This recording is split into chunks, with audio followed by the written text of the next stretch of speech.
Well, Karen Fitzgerald, you're currently working in the Northern Territory in industry development and all that sort of stuff, but I'm told you're an expert, and I'm sorry I missed your presentation this morning, in the working holiday visa.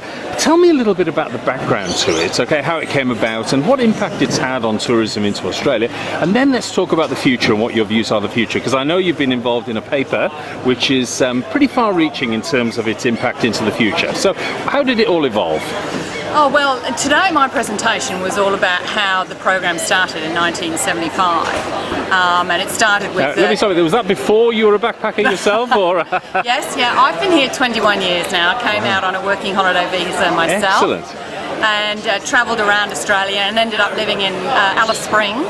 I went there on a 3-day tour and stayed 10 years. So first-hand experience. Yeah, absolutely. Okay, sorry cutting across you there. No, that's cool, that's cool. So, yeah, so basically my presentation today was talking about the importance of the Working Holiday Maker program to Australia in terms of leisure visitation. Okay. You know, these are high-yielding visitors that stay for a long time, they get out into the regions, and they also help us with a lot of our labour and skill shortages that we have. So it's a very important program. It contributes to economies, it keeps the tourism industry going, and as I said, gets them out into the regions, which is, you know, the heart and soul of Australia is in the region. So that's do you think that these working holiday makers, therefore, they experience more of Australia perhaps than regular tourists do, because they really get under the skin, don't they? Because they see the real Australia. Absolutely, they totally immerse themselves in the lifestyle. You know, originally they might start living in a hostel, but quite often they might go into an apartment or whatever, and they just really love it's the characters,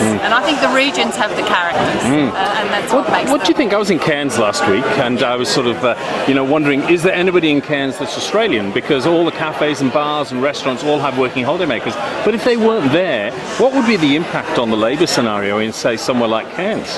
Well, I'm part of the National Labour and Skills Working Group, which is one of 9 working groups working on the National Long-Term Tourism Strategy and Tourism 2020.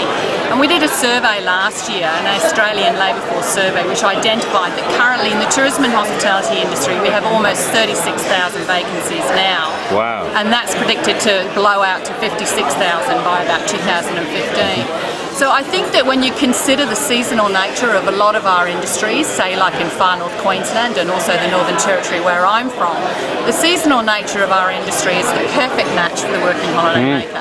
They're allowed to work for one employer for 6 months, which is great, and if they do 3 months work in the regions in a specified industry, they can stay on for an extra year.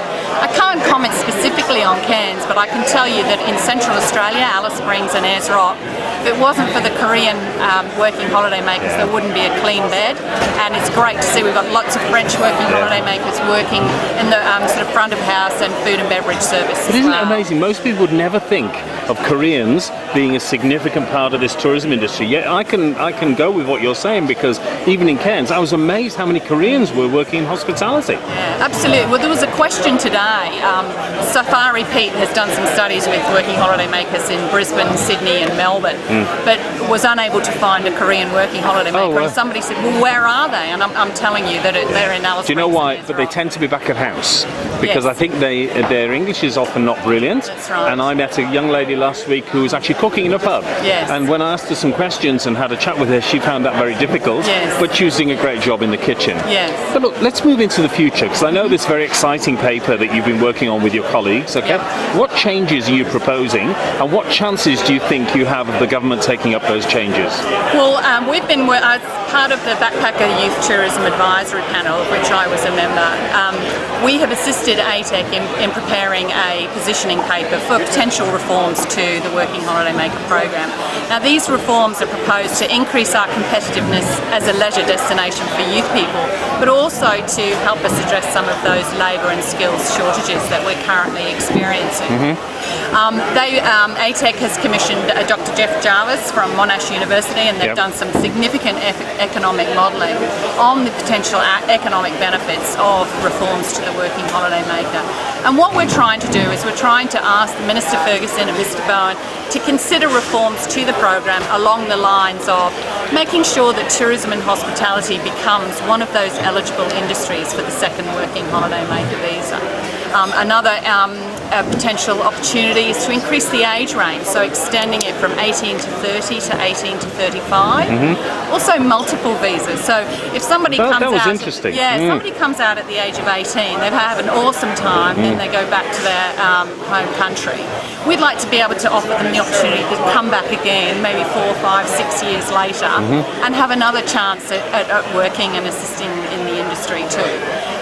Fees is always going to be a hot topic, you know, the cost of the actual visa itself, as well as the financial requirements for the visa, which have increased from $3,000 to $5,000. So trying to get the government to accept that, you know, we've got some serious challenges in our key source countries and we'd like those fees halted. So because people are struggling to find those requirements even before they've got here. So what are the chances, do you think, of the government taking on these recommendations? You know, it would be very dangerous of me to preempt what ministers were thinking, and I'm really not prepared to do that. But I would say that certainly the feedback that I'm getting through the Labour and Skills Group is that they're hearing us.